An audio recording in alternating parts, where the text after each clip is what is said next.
Basilica of the Sacred Heart of Jesus, built thanks to the efforts of St. John Bosco, is just a few meters from his rooms.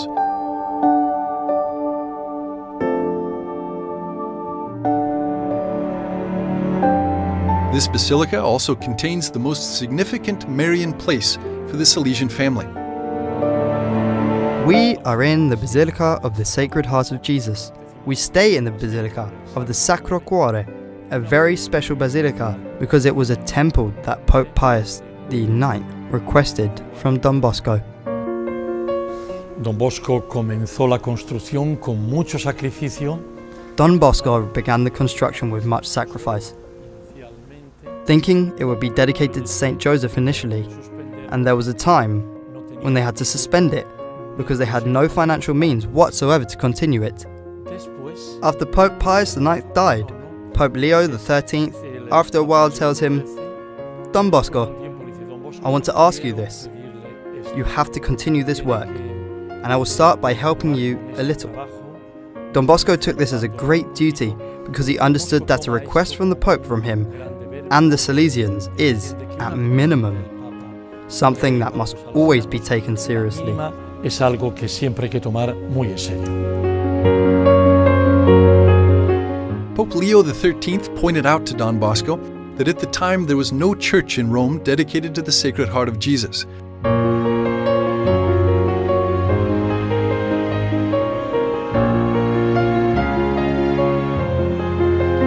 He encouraged the work to promote this special devotion, which is also very special to the Salesians.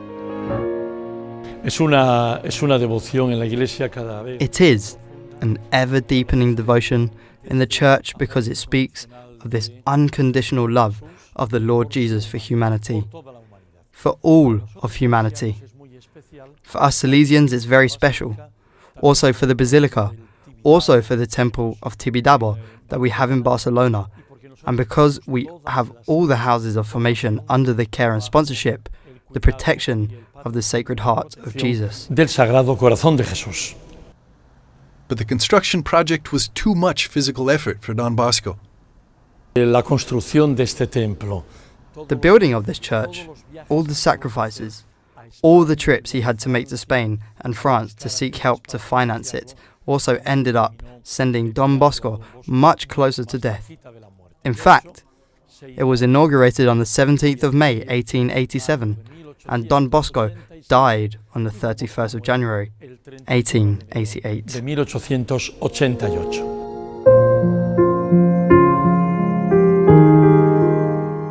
Additionally, in this basilica, a very important Marian place is preserved, the altar of Our Lady, Help of Christians, also known as the Altar of Weeping.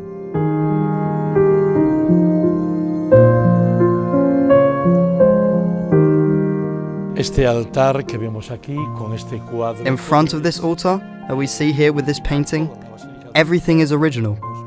The whole basilica from Don Bosco's time.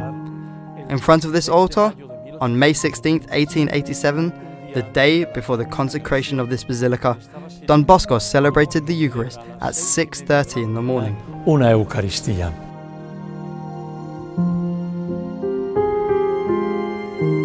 Just that celebration of the Eucharist lasted 2.5 hours. He was only with his secretary and 2 or 3 others. Why did it last so long?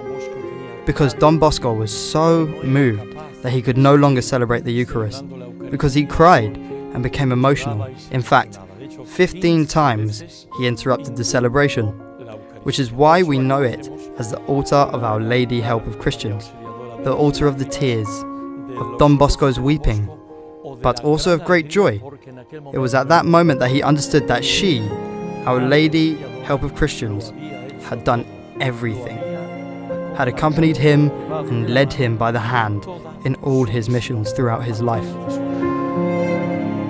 And it was this spiritual experience that helped Don Bosco to understand that what he had dreamt of in his childhood was being fulfilled. Don Bosco mismo. Don Bosco narrates the story himself already in a mature period, because his bishop asked him to. It tells a little bit of the story of his life. We know of it as the memoirs of the oratory. He tells that at the age of 9, he had a dream where the Lord appeared to him, who was brilliant, resplendent, who was Jesus. The Lord showed him his mother, who was the Virgin, and it was this lady in the dream who tells him, Juanito, in time, you will understand everything. Don Bosco, almost at the end of his life, has a kind of revelation in which he understands that he has been carried by the love of God, and the Mother of Heaven, the Mother Helper, has taken him by the hand in all the projects, undertakings, and even sufferings that he had to face.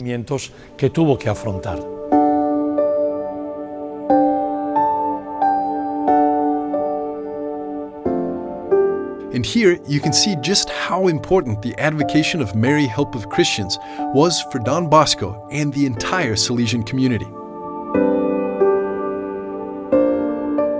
It is very interesting to see how Don Bosco matures in his Marian devotion. When he was a young seminarian, his great devotion was the Consolata in Turin, the patroness of Turin. When the dogma of the Immaculate Conception was proclaimed, Don Bosco, who was also a charismatic teacher in the Spirit, encourages his boys to further their devotion to Mary of the Immaculate Conception. Moreover, in 1868, he has the intuition that the Virgin Mary is, first and foremost, Mother of the Church and helper in difficult times. And he says to his closest Salesians, from now on, Our Lady wants us to be devoted to her as Mother Helper. And since then, the Salesian family's devotion to Mary as helper is very special in the world.